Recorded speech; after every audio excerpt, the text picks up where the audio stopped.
Look, if you've made it this far, you've made it further than 90% of the people who watch this video.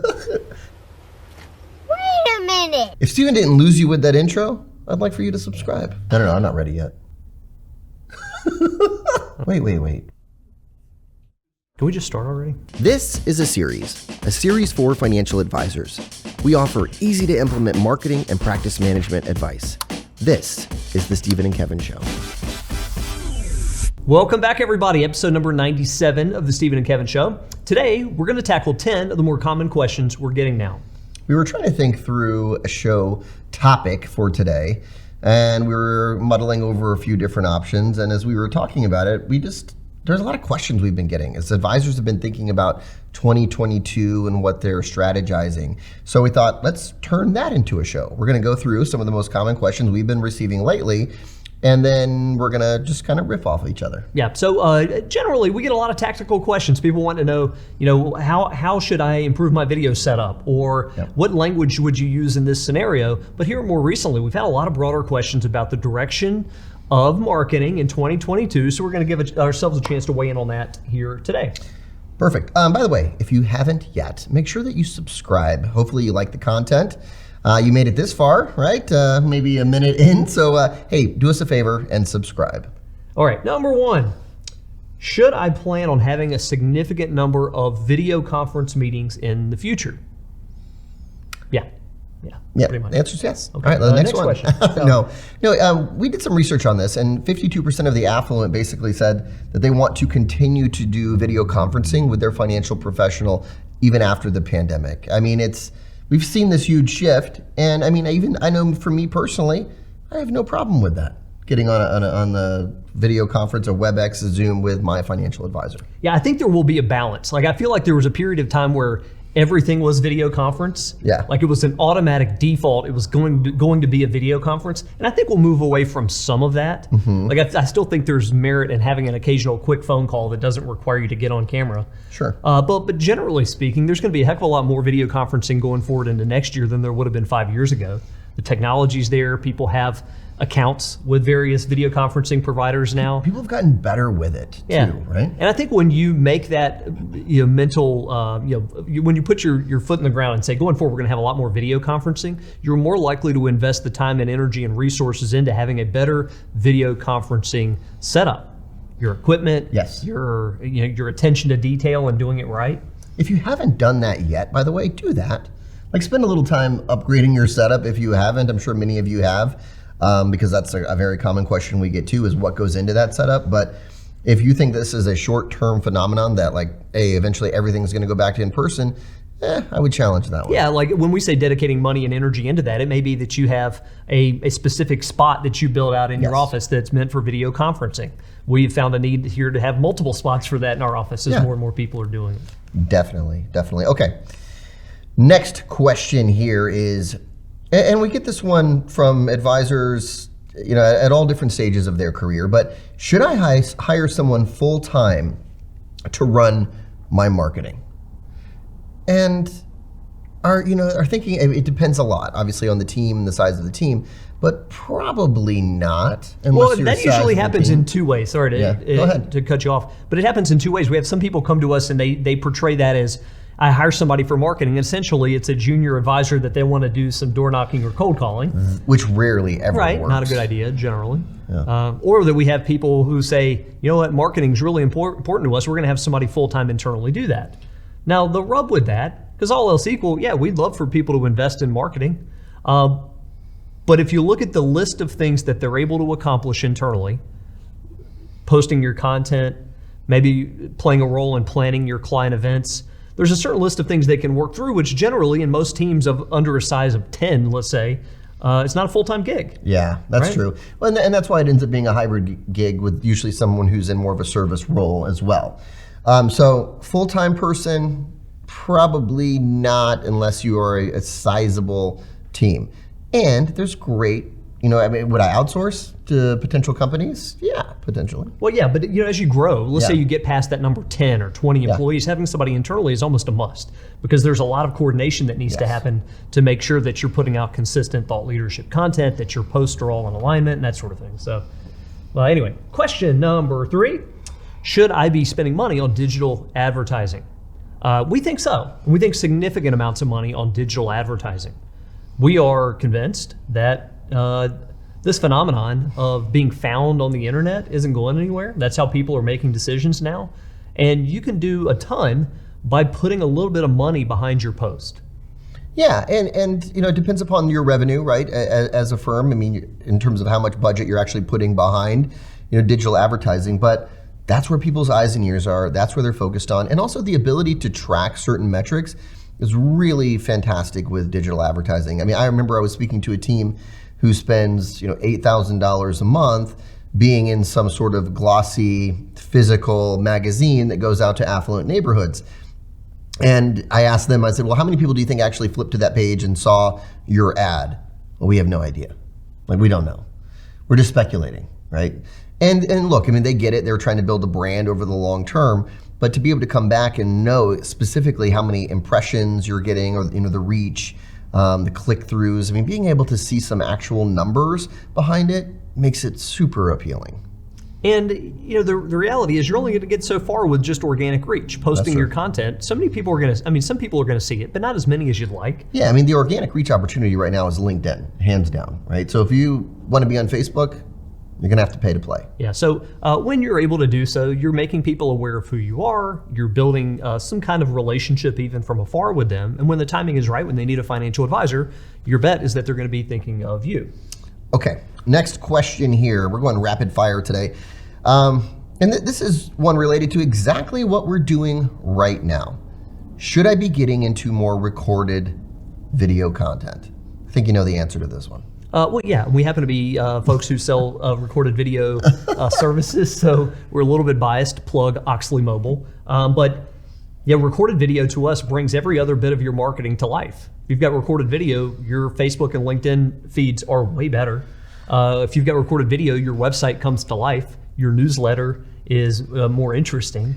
Yeah, and just creating more content that's humanizing and that people want to consume and actually share with other people.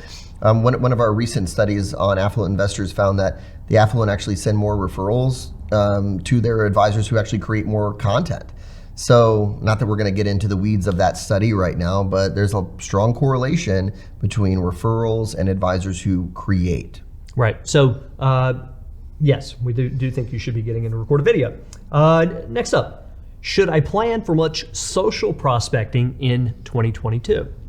Social prospect to us is more or less networking, leveraging your community contacts and the places you're involved to get some new business. And we do think that's coming back. We're not here to make predictions about COVID, but we would say that there will be opportunities, whether remote or hopefully back in some sense of normalcy, to talk to people about what you do professionally.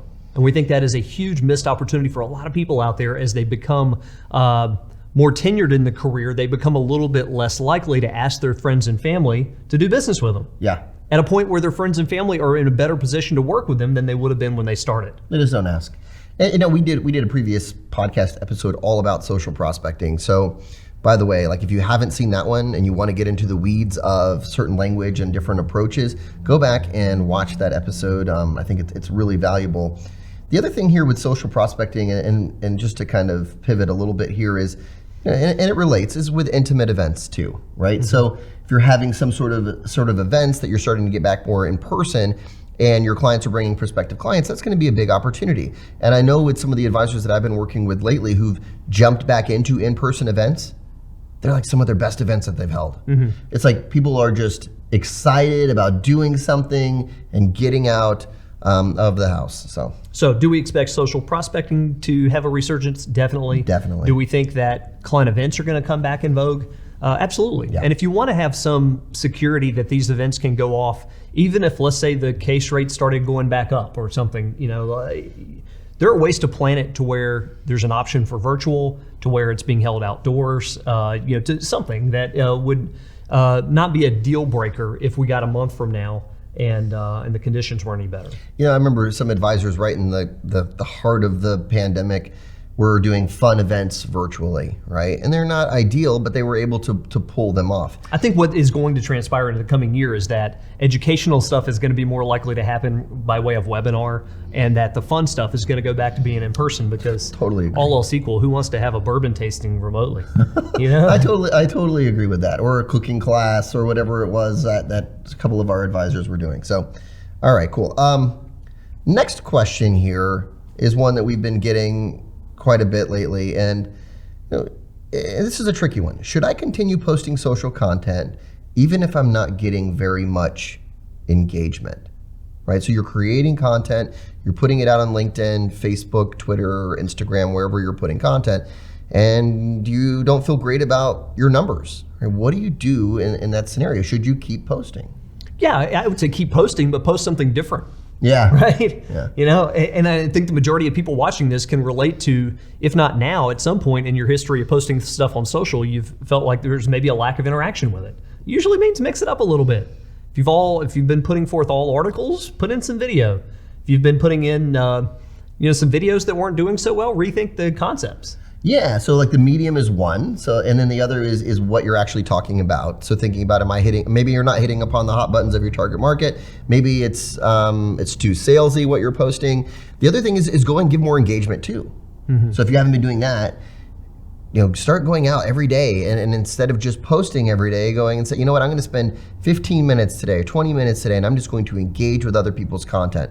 And you'll notice that they'll start to reciprocate. Also, not to get too far into this rabbit hole, but for some people, you may not know exactly what really good content looks like. And that's not meant to be a slight of anyone, but the next action step for some people may be just to go and consume a lot more financial advisor content as a means to finding out like what is actually really good and cutting edge out there. And in hindsight, after watching some of that stuff, you may come back and be like, gosh, my articles I'm putting out are pretty boring by comparison, or my videos are a little bit less, they have a little less wow factor than some that are out there.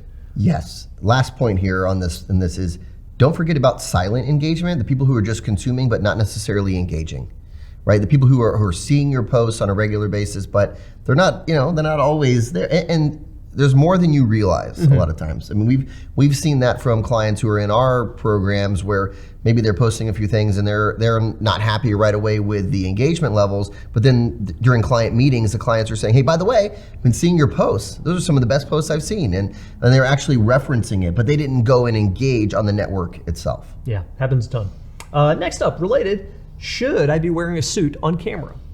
Less and less of that. Yeah. I think when you think about video conferencing on a one-to-one level, probably not, unless your clients are going to be wearing suits. You want to be in somewhat congruence with them. Yeah. And I think generally over the last few years of the dress codes, you see what we're wearing today versus what we would have worn in some of our early videos. It is different. I think it's a more relaxed environment that we're in today. Yeah, I think your setting matters too. Like when I see someone who's at home on a conference call and they're clearly at home and you can see their living room behind them or their kids and they have like a full suit and tie on, it just feels like there's something off, like that doesn't match, right? Whether maybe they're in a really nice studio or something, then maybe it makes a difference. But I agree, Stephen, I don't see that being something that's a requirement by any means. I've been thinking about it more and watching even sporting events. Some of the commentators on there, I don't know why, it seems like you're there, you're talking about football or whatever, and you're dressed in like an $8,000 suit. Like, is that with even like a necessary? giant knot on their tie? And Anyway. I agree. Okay, next one here. This is one and social media related, and we get this one all the time from advisors who are a little apprehensive. Should I connect with my clients on Facebook? Like, we're talking about just a personal Facebook connection here. We're not saying a Facebook business page and encouraging them to go and like and follow your page. We're saying just personally, should I start connecting with clients on Facebook? Yeah, and we've been recommending this for a decade. Yes. Because it's compliant. It's America. It's America here. You can do this. Or Canada. But you're able to do this. And it gives you a great insight into what this client's all about. Their passions, their friends, where they've been spending time. And all this stuff you can bring out into conversation with clients as well. It just makes the whole relationship a little bit richer. There was this is pre-pandemic. We were giving a presentation, and there was an advisor who came up to us afterwards and said, "Hey, I read your article in, I think it was wealthmanagement.com at the time, and it was about connecting personally with clients on Facebook." That was years ago. And he said, "I thought, I'll just give it a shot." And he said, "Man, it's transformed the relationships I have with those clients. I know way more about them. They know way more about me. They're coming into client reviews, and they're asking me about my kids and the last baseball game that they had and blah, blah, blah." He's like, letting them in a little bit to the personal life. I think the other aspect of it is creating more touch points.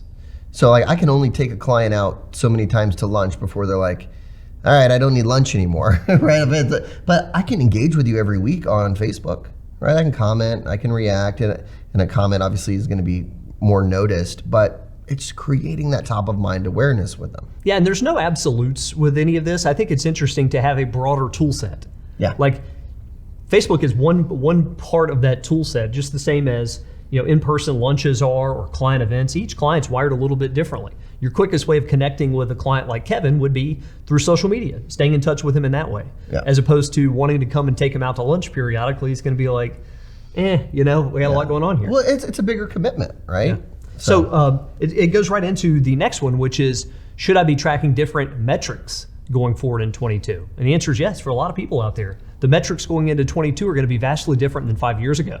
Things like, the number of followers you built. By the way, if you haven't already, follow us, subscribe to our channels. But the number of followers that you're gaining could be a metric. Yeah. The number of one-on-one video conferences would be a metric. Like for most financial advisors out there, your service models will be they need a change, right? That's so true. The only way that we can ensure that all that's being done is by tracking the right metrics as an organization. Number of video conferences, number of client events, number of social media.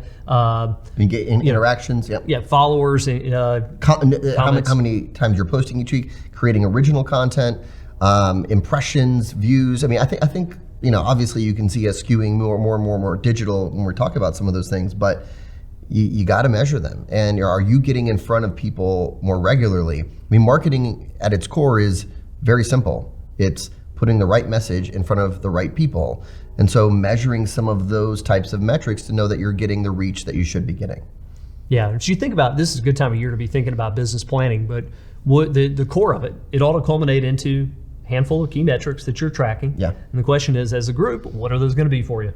As always, coaching is a big help for this. If you're not a part of our coaching program already, consider it, because as you weigh the direction of your business, you're not going to pick it up from an article or a quick podcast like this. You need somebody who knows what they're talking about, like one of our coaches who can weigh in and say, look, I've been around this. I've seen a ton of teams like yours and bigger, and I can tell you the direction that I would recommend you go.